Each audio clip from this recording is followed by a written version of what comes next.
we're unfortunately in an era where like skinny is back. The most dangerous thing that we are seeing and will see is Ozempic usage that's not monitored and regulated. So the weight loss that we're seeing in clinic is because people's appetite is being reduced as these drugs are mimicking the effect of your gut secreting GLP-1. However, we're in early days, so understanding the long-term data will be really useful.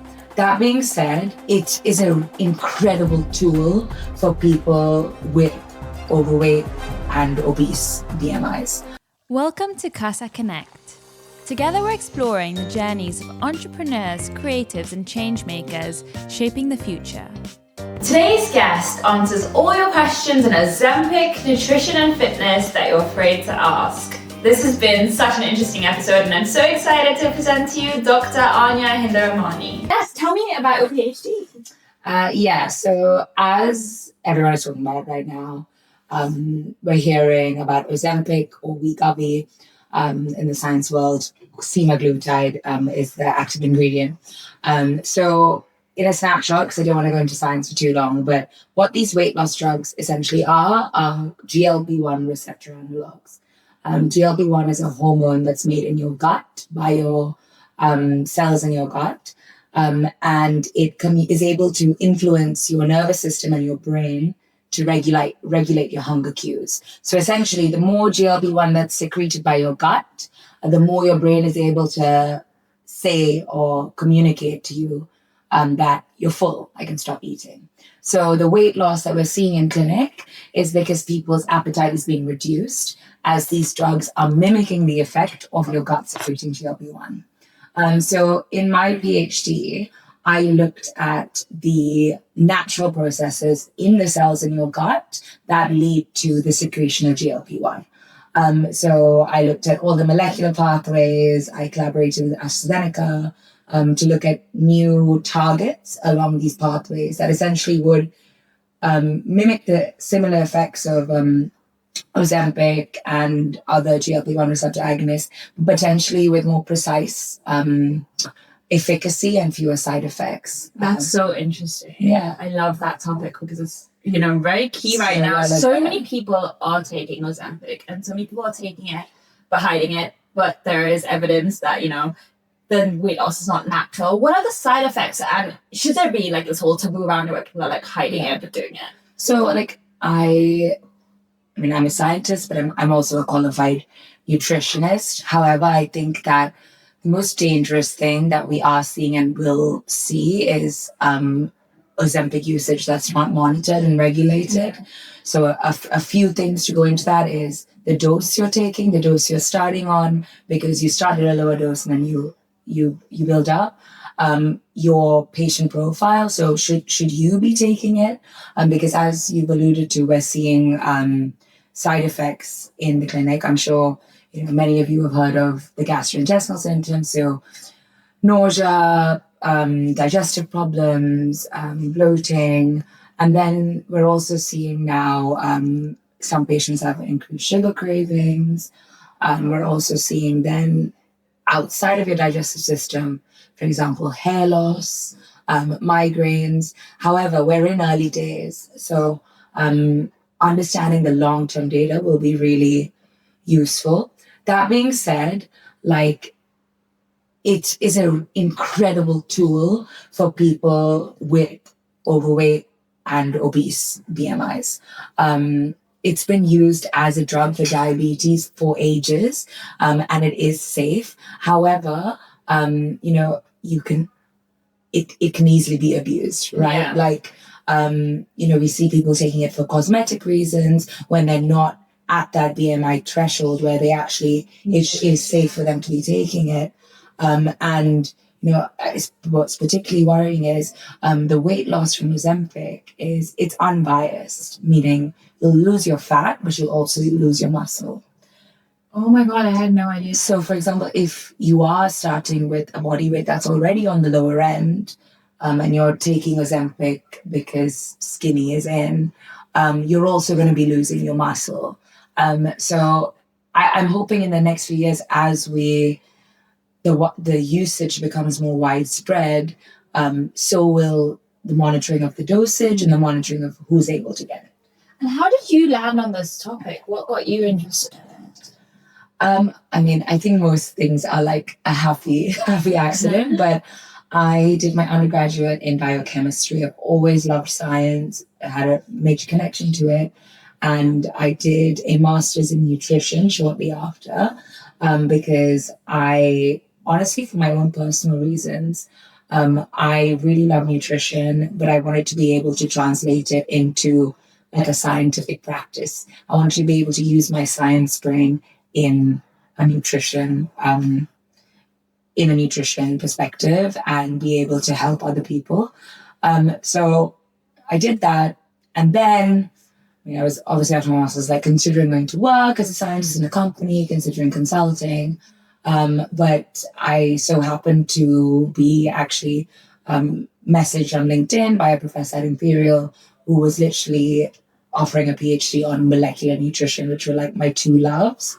And so I was like, yeah, let's do it. I love research and I love learning new things. And I think in a PhD, you're almost like, you're a CEO, like you're running the ship every day.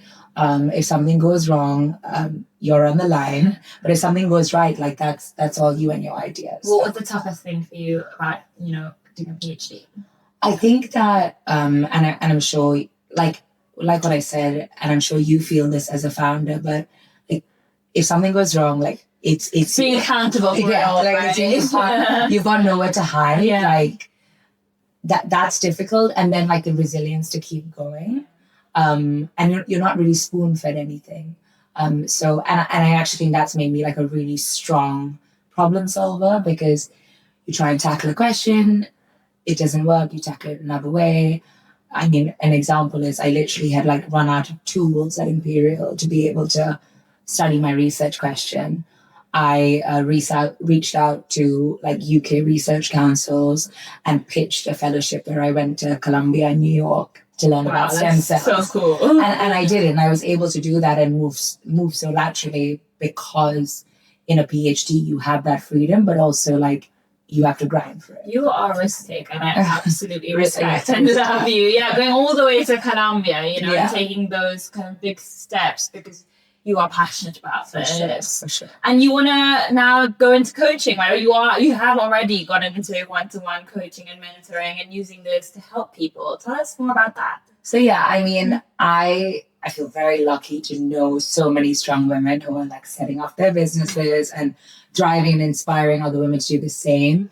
I feel that I'm in obviously a much freer headspace, and I have much more time now that my PhD is over to really launch my nutrition practice. I have taken clients in the past, but on a very like ad hoc, casual way. But yeah, next month I will be launching my evidence-based nutrition consultancy. Do you have a name for it? It's called the Nourish Method. I love that name. Thank you. For me, Nourish, obviously, because I think that optimizing your nutrition can nourish you like from the inside out, your body, your mind, your productivity. And then I wanted to bring in method because I am a scientist and I like that it kind of sounds like a protocol. So yeah. But everything you do is science backed, and I love that, because I think when you're looking at health, it's really important to be backed by data. Do you think you lead more with kind of data backed evidence or with intuition? Like sometimes I think they combine, right? No, 100%. I think that I wouldn't be doing this if I didn't have like a real personal connection with nutrition. And if I'm being honest, like you can use ChatGPT and get evidence-based nutrition advice.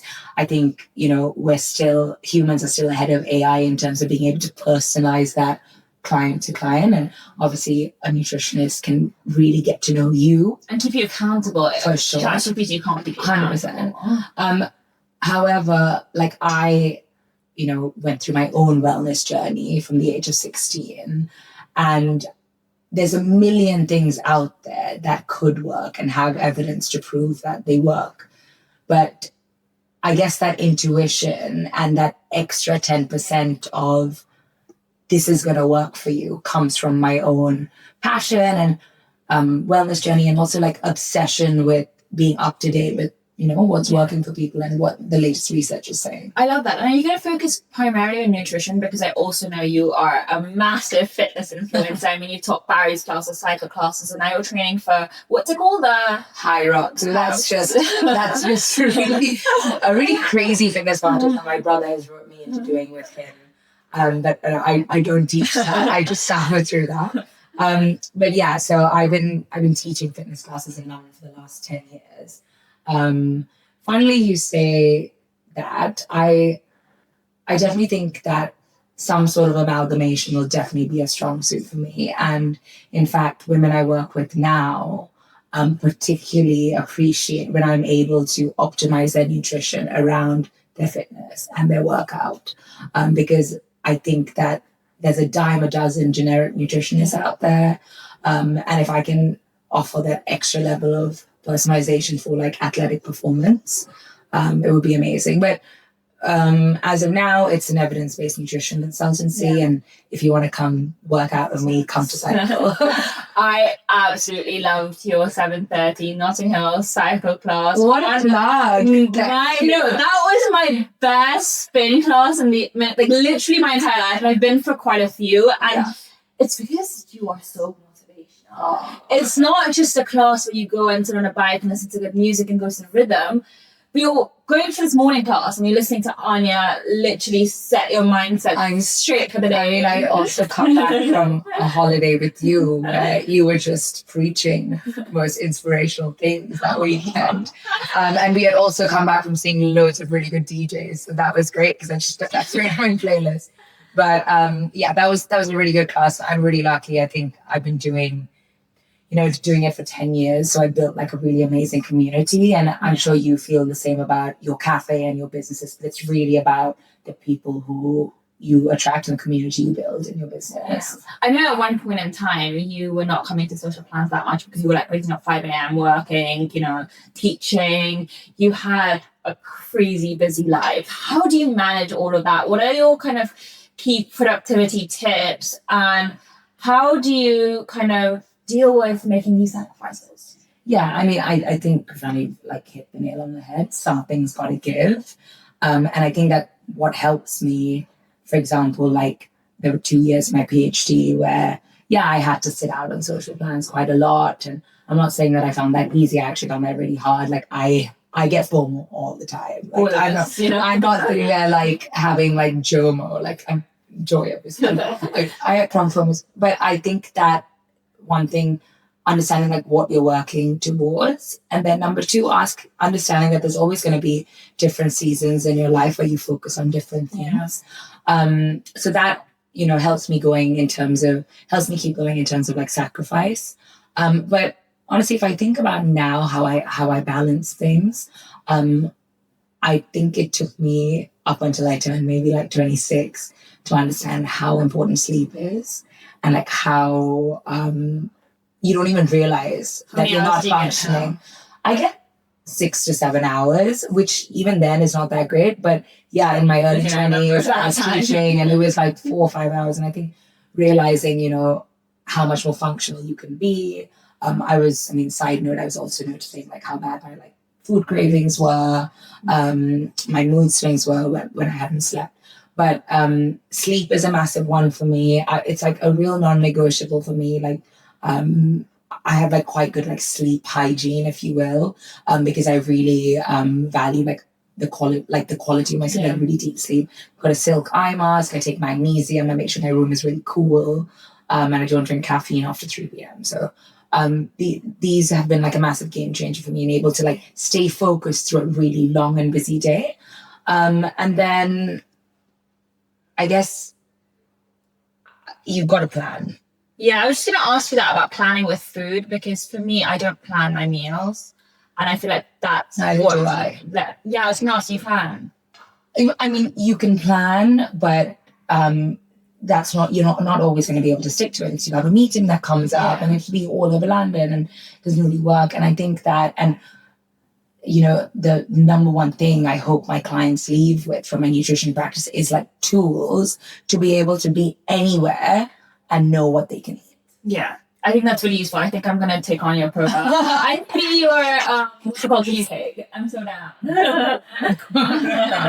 So I think you can't plan everything. You can't. And I think, and number 3, maybe like the final one, is you can't nail everything every day. Some days, like I will wake up at 5:45 and I'll feel like so rested. I'll almost like wake up before my alarm. I'll go teach like the best spin class ever. I'll get to work. I would have forgotten a hairbrush in my bag. And I'm like, and I'm walking into my 9 a.m. meeting without it. And, just the small things. And I think that you can really beat yourself up about like not everything being perfect. How do you pick yourself up from those small moments? Of what do you tell yourself? Do you have like something you say, like, get out of it?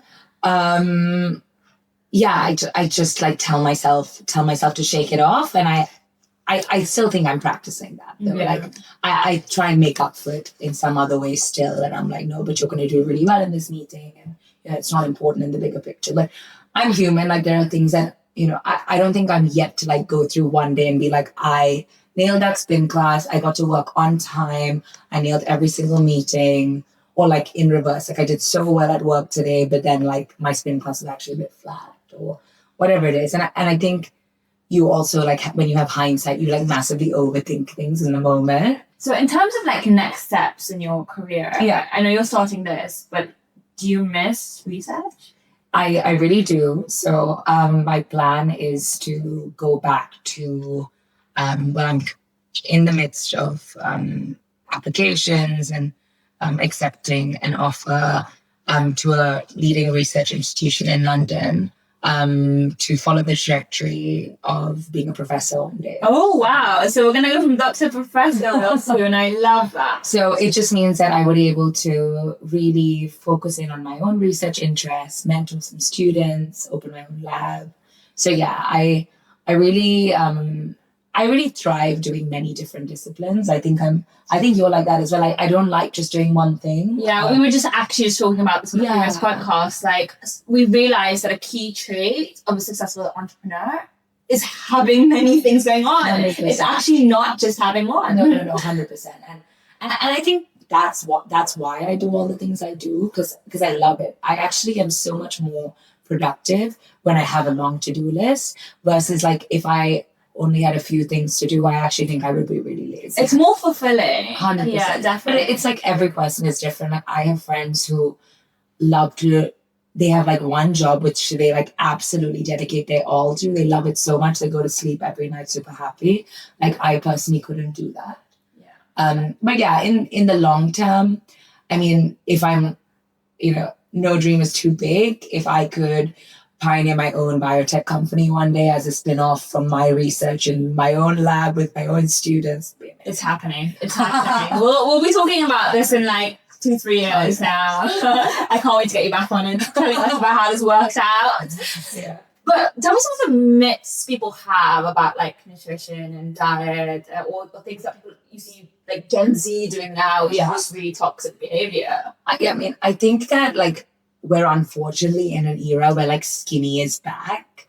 Like I've seen the trend. You know what I mean? Like, I feel like we were really entering a body positivity era, and like with Ozempic, we've been set back massively. And I'd say it's really hard not to get swept up by social media.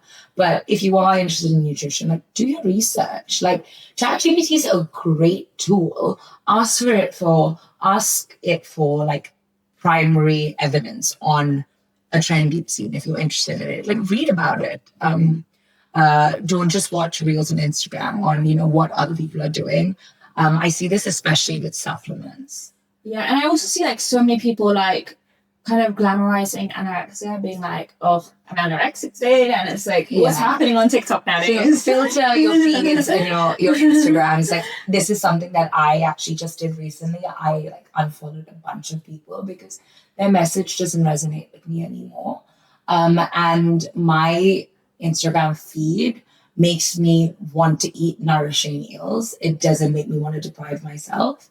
And it's also like very aligned with my goals of like athletic performance. And What's some accounts you recommend? I love the food medic. I think she's renamed herself to Dr. Hazel Wallace. She's an NHS doctor who then went into a degree in nutrition and is now a practicing nutritionist and like all evidence. When are you launching? Watch this space. Hopefully next month. Okay, so we're going to do a little fun rapid fire round. So answer quickly, don't overthink. Okay. What's your favorite on-the-go snack? Protein. So I am that gross person eating 2 boiled eggs on the tube. Oh my. What's one thing people get wrong about nutrition? That you have to do everything all at once. Take a small step, do one thing, and it's better than doing nothing.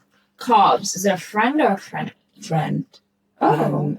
Don't expect to be able to smash your workout if you're not eating carbs before. I always get I'm always like carbs bad. So yeah, it's just been programmed in our brains from a young age. But get your good low GI carbs in. What's GI? Glycemic index. Following.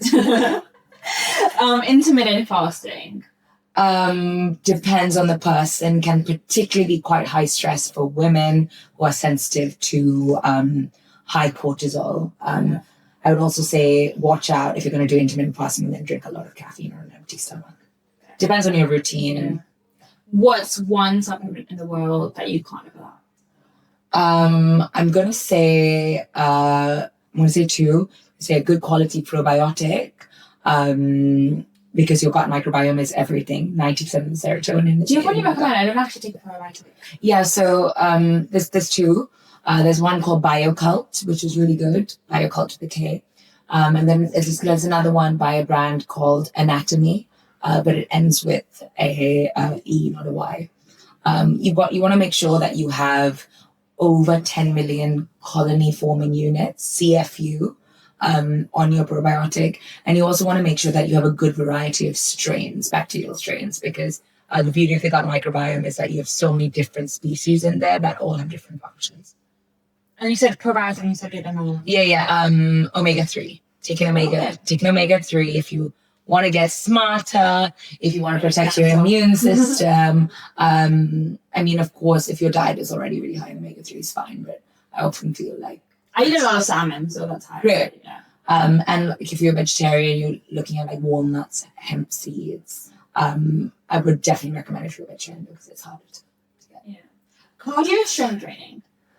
I love them both, and I teach cardio. However, if I could only choose one, I would say strength training because particularly for women, this is like far off for us, but like protecting. Strength training promotes high bone density, which is really important, like as you enter the late stages of your life, because you start to lose your bone density when it comes to menopause and stuff, and also just being able to stay strong is really important. What's the strongest part of your body? Legs, arms, glutes, abs? I actually think it's my shoulders and my quads. Oh wow, shoulders. My shoulders and my quads and my shoulders, my quads and my abs. All of it. Not all of it. Like definitely not my biceps. What's one food that sounds healthy but actually isn't? I hate to break this to you before the summer, but That's a good one. I'm about to stay acai bowls. Oh. I love acai. Very high in sugar. Of course, like if you're making your own, amazing. Put your frozen banana in, put your fresh acai puree in, fine. Often we see lots of cafes are trying to cut costs by putting in a lot of like apple juice to blend it up. Sometimes even sugar. And then like you're topping it with like really sugary granola and like a lot of peanut butter. Like some of the acai bowls I see being advertised are coming up to like 700 calories. So just make your own at home. I love acai bowls. What's your take on sugar? Yes or no? Not natural sugars, like artificial sugars. Life is short. Enjoy your life. But I think that, white sugar has substantial evidence to show that it can have chronic effects on like your metabolic systems, your heart, obviously, your weight, your blood glucose control, and also the way sugar works when you ingest it is like the way a drug works. Like it's addictive. It literally activates reward systems in your brain that are like, oh my God, I want more. So I think obviously everything in moderation. However, like if it is a very regular part of your routine at the moment, trying to reduce it would be super beneficial. What's your guilty pleasure? Oh, I'll answer for you, tequila. maybe yes. Or maybe like a really early morning workout after a night out. Oh, okay. Yeah, that is also really bad. Just like you like an early morning swim. I like a 4 a.m. swim after yes. And let's actually go through like your nutrition in a day. Like, so that's what you eat, you know, and that'll be really helpful. Okay. Disclaimer, and please have this in the front of your mind whenever you watch What I Eat on a Day in an Instagram, like What I Eat in a Day, if I'm with me, not everyone's routine is going to work for everybody. Like, see a nutritionist if you're unsure. Listen to your body. Never starve yourself. Like, it's taken me years to get to this point of like understanding what I need. But so yeah, I wake up pretty early, anywhere from like 5:30 to 6:30 because I go teach. I have an oat milk flat white because I need a little bit of carbs before I go teach. If I've woken up hungry, I'll have like half a banana or something. Go teach my class. I'd say probably like 90 minutes to 2 hours after I have breakfast that prioritizes protein, especially after a workout. Eggs. It'll be, if I'm going to do eggs, I'll actually do like 2 eggs, 2 egg whites and avocado and like a piece of sourdough toast. Or I'll do like, I'm dairy free, so I'll do like vegan Greek yogurt mixed with the scoop of protein powder, maybe some like natural almond butter and some berries. Straight after my workout though, I've drunk a sachet of electrolytes. A massive hack. I think I see people like come out of workouts and I'm like, oh my God, I'm so hungry. Hydrate yourself first because often you're just super dehydrated. This is such an important hack. Yeah, like because you take notes. Yeah, because often you're like, oh my God, I'm gonna die. I'm like so hungry. That's me. Like yeah, you just like, have some electrolytes and like 100% if you're so, like, you know, I'm so up for like protein shakes and stuff like this. But honestly, I've just been drinking protein shakes for way too long. I'm just sick of them. So yeah, so I probably then will like I'll wait till lunch. Lunch will be around like 1. Again, like I'll have a protein source, so I don't eat meat, so it'll either be like tofu or salmon or like I love canned tuna, and I actually guilty pleasure is making like a healthy like tuna mayo with like vegan Greek yogurt, a little bit of mayo, a bit Asian-y with some like gochujang, mixing it with some brown rice and then putting it into nori wraps. So it's like a little hungry. Siobhan actually made that the other day. So good. I love that. And you know, you feel like you're eating like these wraps. It's so yum. So it'll be like some sort of fish, tofu, whatever, and then some sort of like carb, like brown rice. If I have toast in the morning, I'll eat toast. I love like black rice soba noodles. Those are yum. Like I'm a sucker for like all these like healthy pastas. Like you get pastas made out of edamame, red lentil, brown rice, often because they're higher in protein and fiber, which I love. If I'm out and about though for lunch, which is like often the case, like I love a poke bowl. Oh, I love a poke bowl. Love a poke bowl. Always get like double salmon or tuna. Love places like Farmer J where like you can like customize, like you get a grain and like veggies and protein. Underline is if I don't eat protein at every meal, like I'm gonna be hungry. And then I'll have a snack between lunch and dinner. I love like having a protein bar. If I'm being realistic, like I'd love to say that I like roast chickpeas or like have like crudités and have like I'm out and about like or I'm okay, but like protein bars, right? There's so many out there. Which ones are actually good for you? So I mean, there's no protein bar that's like good for you in terms of like if you look at the ingredients at the back. I mean, maybe we might get some amazing companies reaching out after something like, hey, like we have like an all natural one and like that's amazing. There's always going to be something added to it. I think that they're great giving you protein on the go. But like, yeah, they all have additives. Because they taste yummy and I feel like I'm always skeptical when something tastes yummy that it's Yeah, I mean, it depends if you're someone who avoids. Although what you just said sounds good. It depends if you like. I actually, I don't avoid. I don't avoid artificial sweeteners, which is kind of like a bit of a catfish as a nutritionist, just because like I drink Diet Coke. I've done my research on the effects of artificial sweeteners, and I'm comfortable with the fact that there have been no risks reported. So yeah, I don't avoid them. I eat Misfits vegan protein bars, or actually one that is more natural is called RX. They're just made with egg whites, nuts, and dates. And then before I go to bed, if I'm at home, I actually love this brand called Dirtea. DIRTEA. You have an Instagram ad for it. That they make like a raw cacao mix with adaptogenic mushrooms in it. So I mix it with stevia, some cinnamon, and some almond milk, and I make like a hot chocolate, which is super yum. I'm obsessed with chocolate, so I eat omba, which is sweetened with coconut. I like omba, but like it's so dangerous because I'm just like obsessed with dark chocolate. Like I'll just, if it's in my house, like I'll eat it. So I have a few squares. But it's good for you. Like I read some stuff about dark chocolate that actually helps brain performance. For sure. Like cocoa has these compounds called polyphenols, which are really good for your heart and stuff. You can back everything with science. I know, you can back everything, but everything in moderation, right? Like anything of too much too much of anything. Yeah.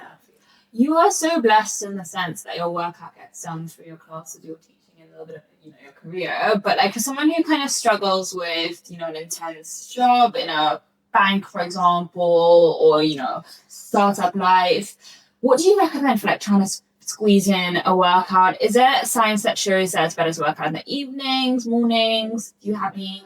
No, it's totally dependent on you. And I think that like a little is better than nothing. So don't try and overwhelm yourself and say, I'm going to do 5 workouts a week. You're working like 12-hour days. Like don't do that. Squeeze in 30 minutes where you can.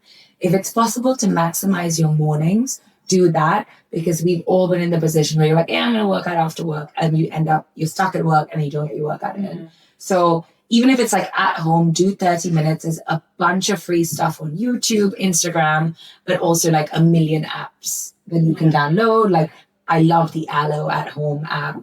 Cycle, like the studio I teach, we have an amazing at home app where you can do like a 30-minute Pilates class, you do a 30-minute strength class. Literally that's the time it probably takes, like, you put something in like the oven or something. I personally have more energy in the morning, and I also just feel like if I leave it to the end of the day, I'll get stuck at work and I won't do it. So I say just have like achievable goals with it. Start with twice a week for half an hour. See how that makes you feel, and then try and up it. And then my second and final thing is get steps in wherever you can when you're, at work, especially if you're at like a desk job for age and ages. Like, if you can like get in a lunchtime walk for like 15 minutes, first you're going to feel so much better with the vitamin D and the sunshine on your face, hopefully. But also getting steps in like improves your digestion, your productivity, and also just means you being more active through the day. Yeah, I feel like definitely when there's a will, there's a way. Because I watched this TikTok actually just this morning of this guy whose flight got delayed, and he ended up using the escalator in the airport as a stairmaster machine. And kept on. I love that was so motivational. That really taught me so. I don't know if that's it. Fair enough. Well, thank you so much, Aanya, for being on here. I think you've given such amazing advice. It's been one of my favorite episodes, especially because I feel like I needed that nutrition kind of push and guidance, because I do have like wrong misconceptions, like, cut down on carbs, so we don't it's normal. We're like inundated with information at the moment. Yeah. So I mean, what's unique about Kasa Connect is that it's filmed in a cafe, and there's no other podcast filmed in a cafe. So I was going to ask you what your go-to drink is, but I know you do remember. Yeah, you've been having an Americano with oat milk on the side. So, right? I'm right? I am. Yeah. You are right. I do also love a matcha, but I like a matcha water, if I'm being honest. I like iced matcha with water. I'm not a huge otherwise, Americano. Do you actually like matcha, or do you think that society has made us want to like matcha? I actually like matcha. I started drinking matcha after I went to Japan like 5 years ago, and I really got into it with like the ceremonial whisking. It was really cool. I actually stopped drinking it because I found it so annoying how it was just like catching a massive high. I really enjoy matcha, and I really like that you can get a very steady boost of energy from it without it. No, I love matcha too. But I'm still a coffee girl. But I'm coffee for like coffee for So another thing that's unique about Kasa Connect is it truly is about connection. So how can the audience and listeners kind of connect with you, and what's something you'd want from that? No, I mean, I'd love to connect with all of you. So you can follow my Instagram. For now, it's anya.h. Very soon, it'll be the Nourish Method by Dr. Aanya. If any of you have any science questions or questions about research, feel free to message me on there or reach out to me on LinkedIn. It's Aanya Hirdaramani. And on all those platforms, I'll be posting my website that comes out in the next month. So if you have an inquiry for one-to-one consultation or just a question on my services, please feel free to reach out to me on there. And if you want to sweat with me, come cycle with Krishana at 7:38. No, amazing. And last but not least, we ask all our guests this: what's the best piece of advice that you regret not taking?